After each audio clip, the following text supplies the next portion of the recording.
नमस्कार बच्चों, आज हम पढ़ेंगे कक्षा द्वादश की हिंदी इलेक्टिव। पुस्तक का नाम है अंतरा भाग 2। पाठ है जहाँ कोई वापसी नहीं और इसके लेखक हैं बच्चों निर्मल वर्मा जी।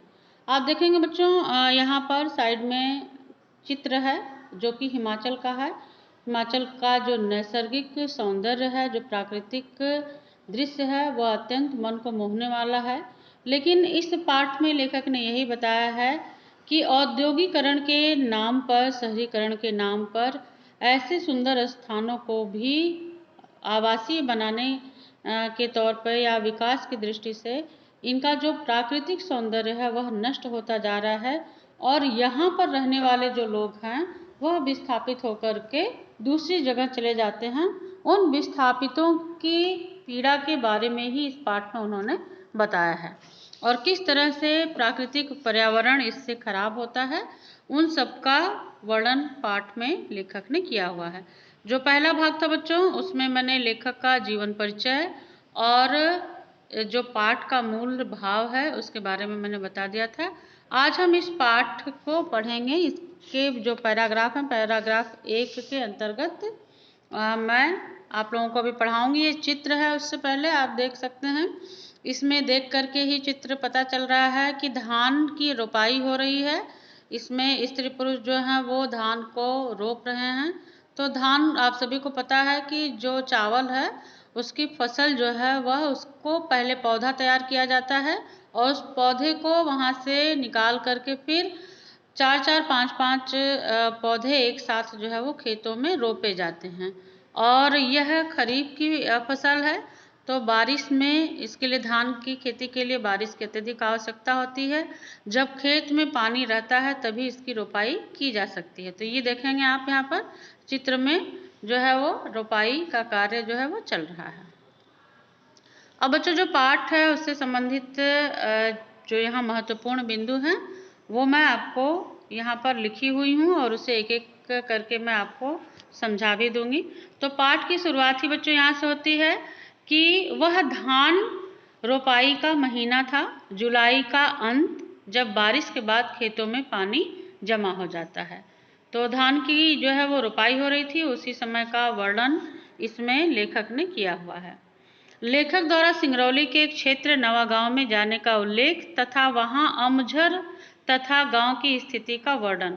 बच्चों लेखक जो है सन 1983 में वहां की यात्रा किए हैं सिंगरौली की, और जब वो वहां गए हैं तो वहां के बारे में ये बताया उन्होंने कि बारिश के बाद खेतों में पानी लगा रहता है और उस पानी में फिर धान की जो फसल है उसको उगाने के लिए धान की रोपाई हो रही है।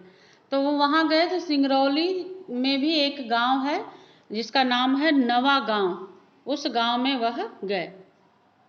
उस गांव में जब गए तो उन्होंने देखा उस गांव के बारे में, चूँकि यात्रा वृत्तांत का मतलब सिर्फ घूमना नहीं होता है, वहाँ के बारे में पूर्णतः जानकारी, वहाँ की फसल क्या है, भौगोलिक स्थिति क्या है आदि के बारे में भी जो जिज्ञासु लोग होते हैं वह पूरी वहाँ की जानकारी प्राप्त करते हैं। तो इस तरह से वह सिंगरौली के नवा गांव गए और वहाँ पे नवा गांव जो है वह लगभग 18 छोटे छोटे गांवों को मिला करके वह नवा गांव बसा हुआ है और इसकी जो आबादी है वह 50,000 से ऊपर ही है लगभग। तो इसका उन्होंने उसमें उल्लेख किया है और उसी गांव में बच्चों जो 18 गांव हैं छोटे छोटे, उसी गांव में एक गांव का नाम है अमझर। अमझर ही गांव का नाम है। और अमझर का मतलब क्या होता है? अमझर का मतलब ये होता है कि आम के पेड़ों से घिरा गांव, जहां आम झड़ते हैं, किन तो इसलिए उसको क्या कहा जाता है? वो अमझर। इस तरह से जो है अमझर गांव का उल्लेख उसमें किया गया है। अब एक समय की स्थिति ऐसी है कि वहाँ पर जो है उस तरह से, तो वहाँ के बारे में जो है लेखक ने ये बताया है कि वहाँ एक सरकारी घोषणा की गई थी और सरकारी घोषणा में यह था कि यहाँ के जो पेड़ हैं वह कटवा दिए जाएंगे और वहाँ पर जो है वो औद्योगिकरण कर दिया जाएगा। तो इस तरह से जो है उस गांव की जो है स्थिति जो है वो फिर ये हो गई कि वहाँ पे जो आम के जो पेड़ थे वह इस घोषणा के बाद सूखने लगे।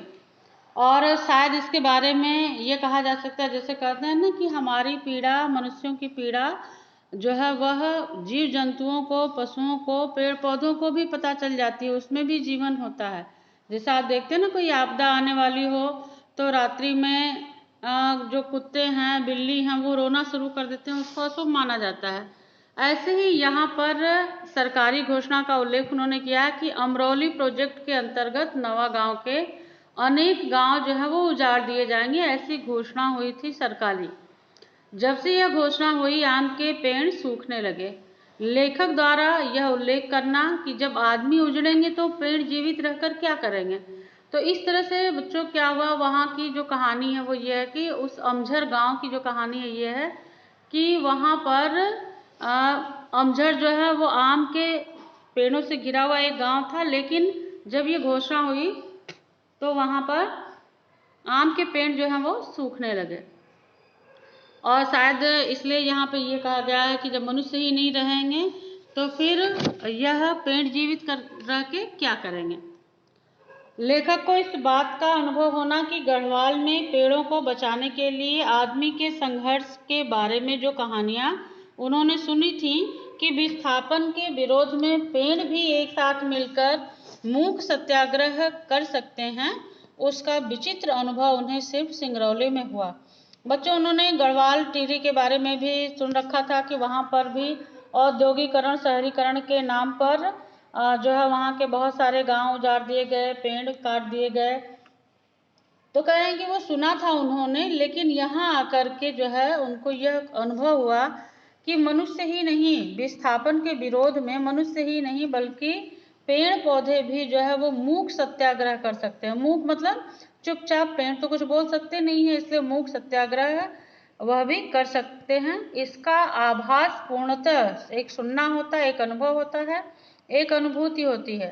तो इसका जो अनुभव उनको पूर्णतः हुआ अनुभूति के रूप में, वह सिंगरौली में ही आकर के हुआ। तो इस तरह से बच्चों इस पैराग्राफ में इतना वर्णन किया गया है। पैराग्राफ आधारित कुछ लघु प्रश्न यहाँ मैंने दे दिए हैं। पाठ तथा पाठ के लेखक का नाम लिखें। आपको पता ही है प्रस्तुत पाठ में लेखक ने कहाँ की यात्रा की थी, तो सिंगरौली की। सिंगरौली में भी नवागांव है, वहाँ की। प्रस्तुत पाठ गद्य की किस विधा के अंतर्गत आता है, यात्रा वृत्तांत। नवागांव में कुल मिलाकर लगभग कितने छोटे छोटे गांव बसे हैं, 18, तथा यहाँ की आबादी कितनी है, 50,000 से ऊपर। लेखक ने अमझर नामक गांव के बारे में क्या बताया, ये मैंने आपको अभी बता दिया। अमरौली प्रोजेक्ट के अंतर्गत क्या सरकारी घोषणा हुई है, इसको भी मैंने आपको बता दिया कि यहाँ पर औद्योगिकरण के लिए जो है ये कुछ गांव जो है यहाँ से उजाड़े जाएंगे, तब से वहाँ पर जो है वो जो पेड़ थे वो सूखने लगे थे। मनुष्य के विस्थापन के विरोध में कौन मूक सत्याग्रह कर सकते हैं, पेड़। लेखक को विस्थापन का विचित्र अनुभव कहाँ हुआ, तो इसका उत्तर है सिंगरौली में। तो इस तरह से बच्चों इस प्रश्न के उत्तर आप लिखेंगे और इसको याद भी करेंगे। धन्यवाद।